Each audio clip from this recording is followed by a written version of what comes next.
Hello, my name is Matthew, and the other night I got home and I had a very exciting package in the mail.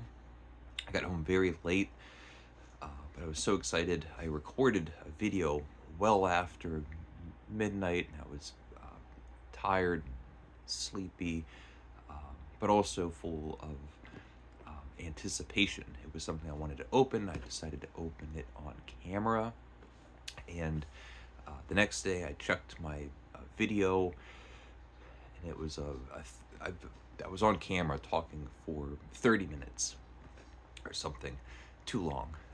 But it got cut off, and only like 3 minutes of um, my recording was actually captured. And I've had failed videos in the past where I just move on, but it's something that I really find very fascinating.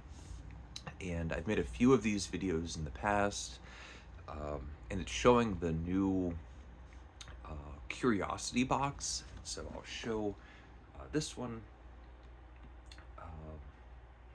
and the actual box. Each installment will have a different proportion and thoughtful packaging and design. And so this one we have an atlas or globe, a map of the world. Um, and I've already opened it. I've already looked through it. I still really like the contents of it. Um, it's a product of the brainchild of the channel Vsauce and the presenter Michael Stevens, and his company that makes these things. And I really like it. I've had this subscription now for over a year, and I can't remember how much it costs, but for my money and my enjoyment, I really enjoy getting these things. There's a bit of a Christmas morning feeling every time one of these is delivered. And before I got it, there was only one item that I knew was in the box from um, YouTube content or something, and I was really excited about it. And then I got to see the other things, and opened it up. And actually, one of the things I don't even have in the box because I already took it out. But let me open this up. And there's all these interesting things. So, like, it says this box is a cuboid globe.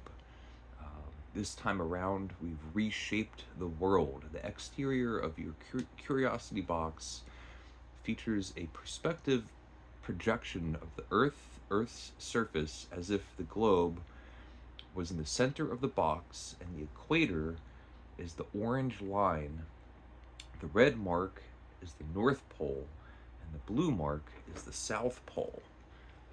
So you can see really thoughtful packaging.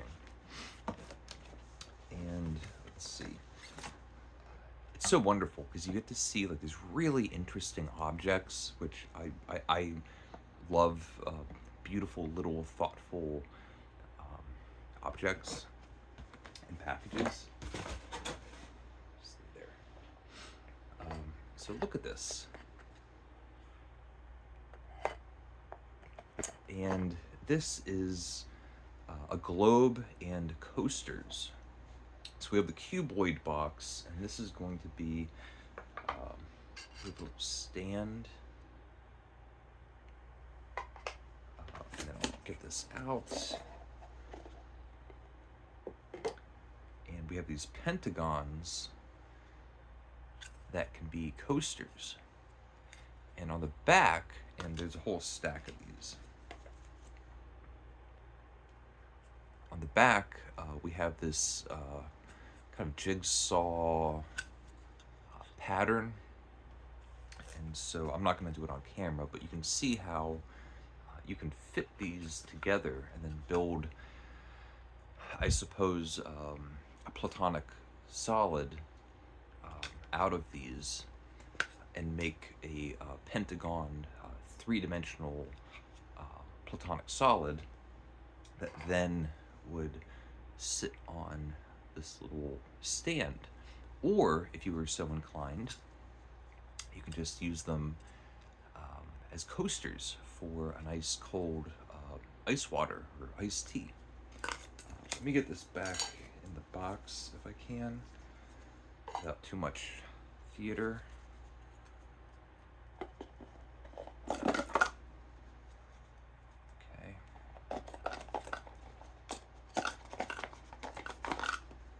And these curiosity boxes, typically, from my experience, there's the theme of the box, but also a theme of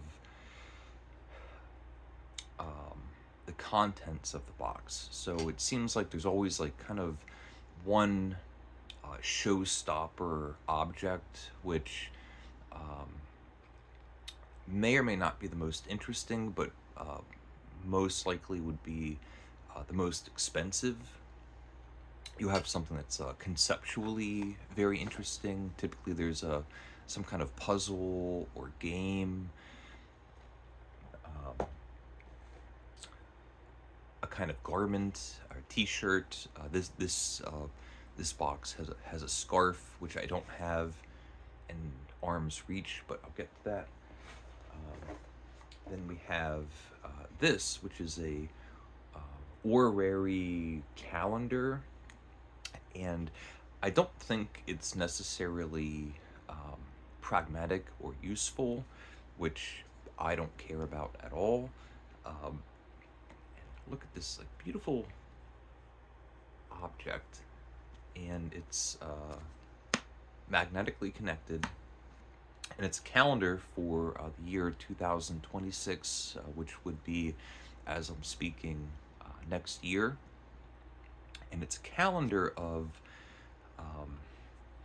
the position of the sun and the planets from some arbitrary perspective, like a bird's eye view.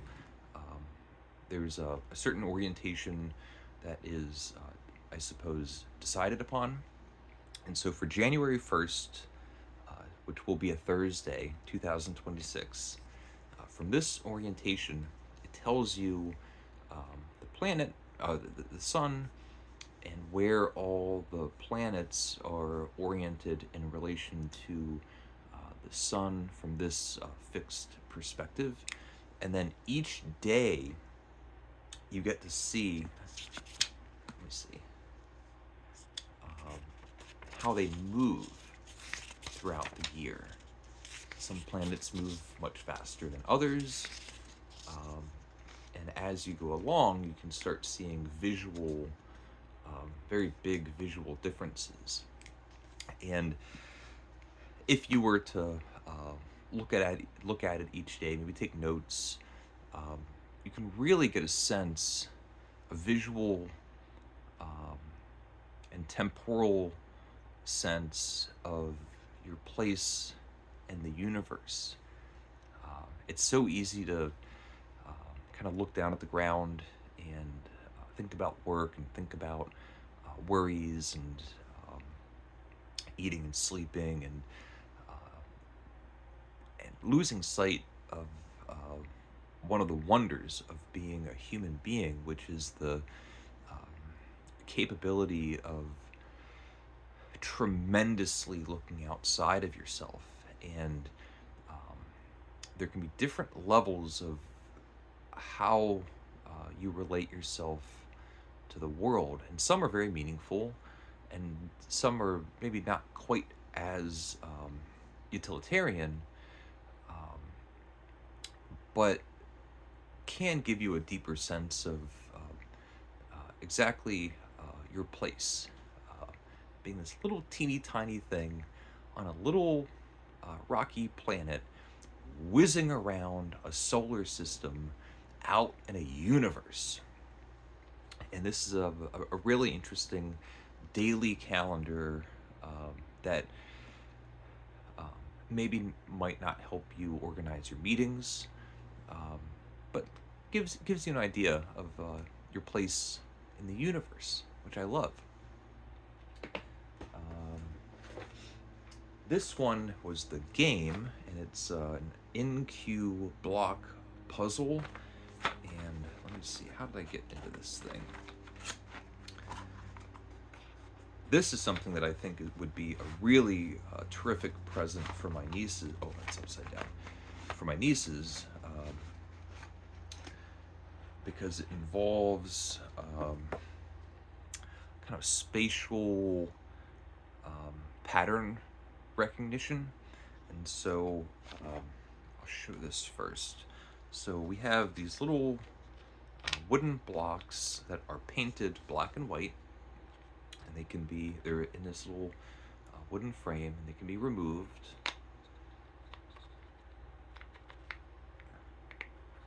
Okay.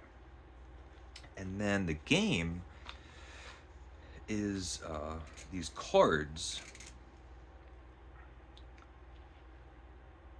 So from this card, can you take these blocks and create this? And there's another one, and another one, and another one. And one of the things that I noticed straight away before I even touched anything is that some of them, there's way more white than black, and sometimes there's way more black than white, and sometimes it seems quite even. And I actually have not taken it out of the little frame, but I have a feeling, whoa, no. Okay, so maybe my theory is wrong, but you can orient these things. The challenge is, I think, can you orient this to create that image? And so I think that's really neat. And the last object in the box is my favorite. There's a scarf which I'll talk about. Maybe I could pause it and then get it and come back. Maybe I'll try that. But let me get this back in the box.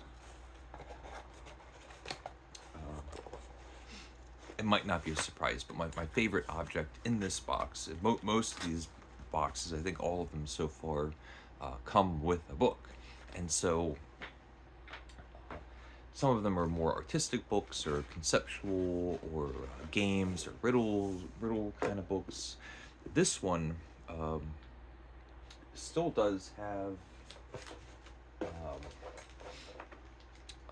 a point of intrigue, but it's also a book of classic literature, and it is Robinson Crusoe. And apparently this is a facsimile cover of the first edition of Robinson Crusoe, the life and strange, surprising adventures of Robinson Crusoe of York Mariner, who lived 28 years all alone in an uninhabited island on the coast of America, near the mouth of the great river Roanoke, having been cast on shore by shipwreck, where in all the one perished but himself, with an account how he was at last strangely delivered by pirates, written by himself, Robinson Crusoe.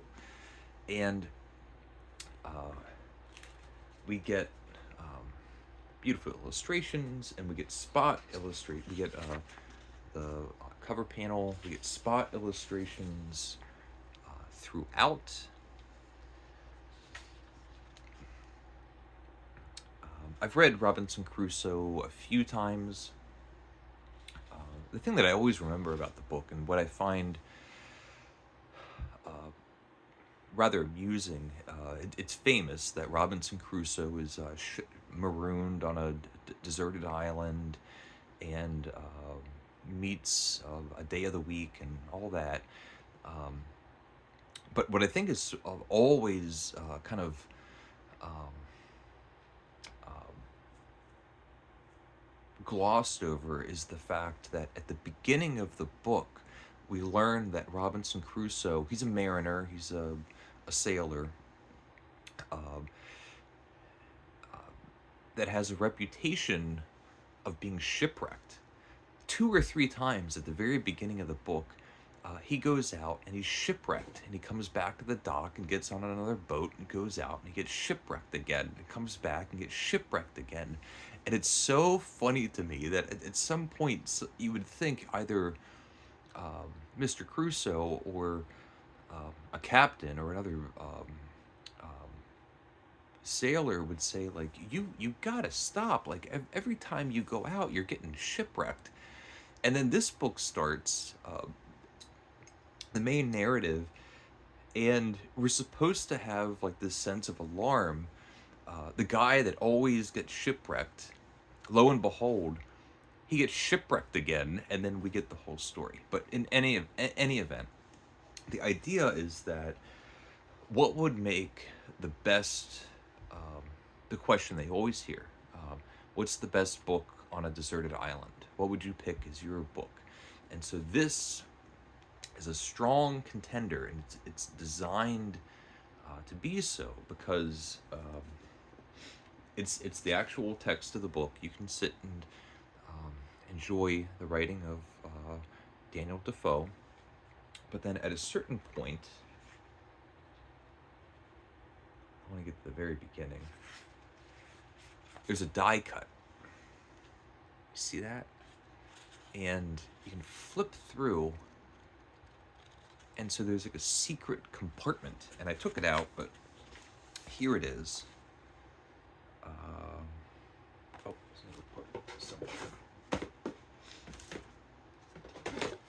so if you're on a deserted island, there would be vital importance to being able to make fire. And so this book comes with, I don't know exactly what it's called, but a flint steel, a flint and a piece of steel. We have this, and you can spark it. I'm not going to do that because I don't want to burn the tiny house down, but you can spark it and make fire. And this is made to fit in the die cut. So it's the perfect deserted island book. But not only that, at the very end of the book, we have pages marked, can you see that? Kindling.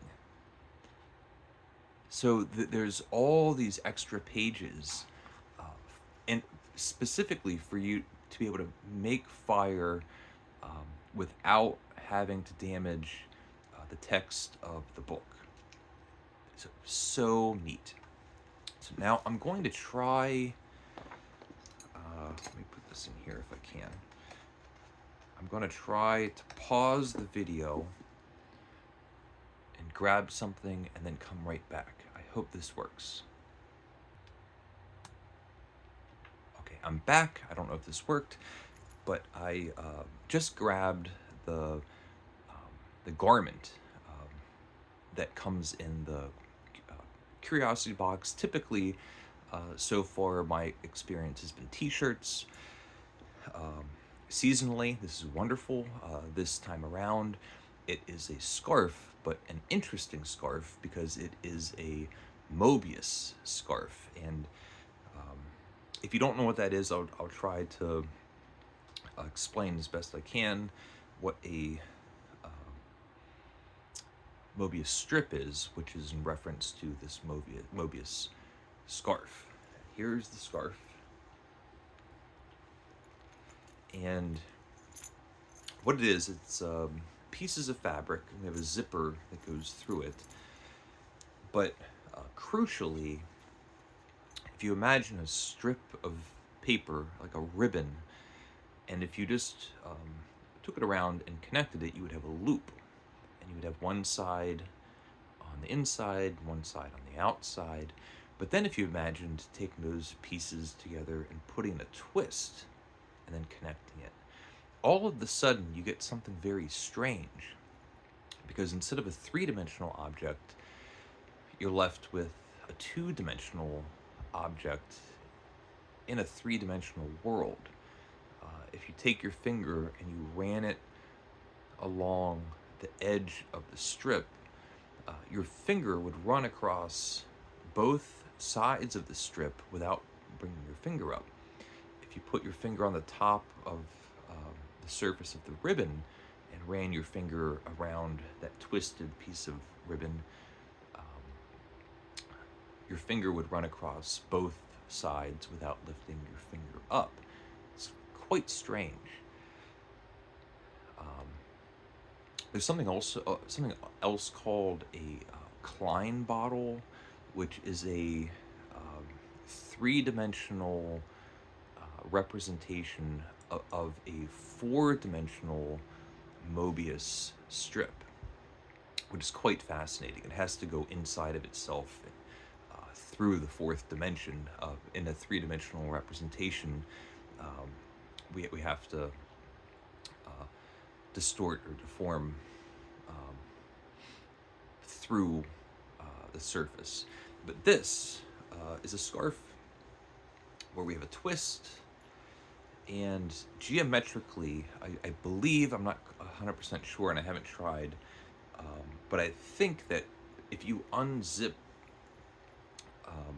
this Mobius scarf, through its intrinsic properties, it should not separate into two ribbons. Instead, I believe it will actually just double in size and become a Mobius ribbon, or Mobius strip, Mobius scarf, that's twice as long as the original. I might be wrong about that, but I've actually been wearing this thing a little bit, and it's warm and cozy. So I'm very happy about this. So I think those are the contents of the box. This is something I think I'm going to take that off because I don't like jingling. And when the cats are awake, it makes them go insane.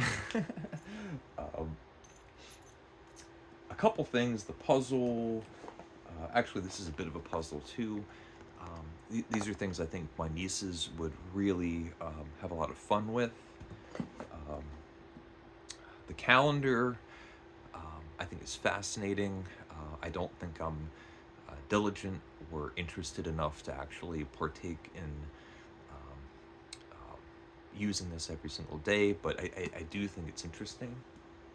The book's my favorite, and the scarf, and so those are the things in the new curiosity box for the Thanksgiving season or winter. And I just really like this kind of stuff and want to share it with you.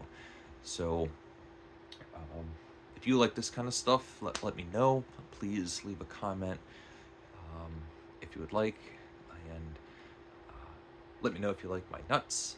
These are acorns. Thank you for watching. Please leave a comment if you would like, and thank you and take care.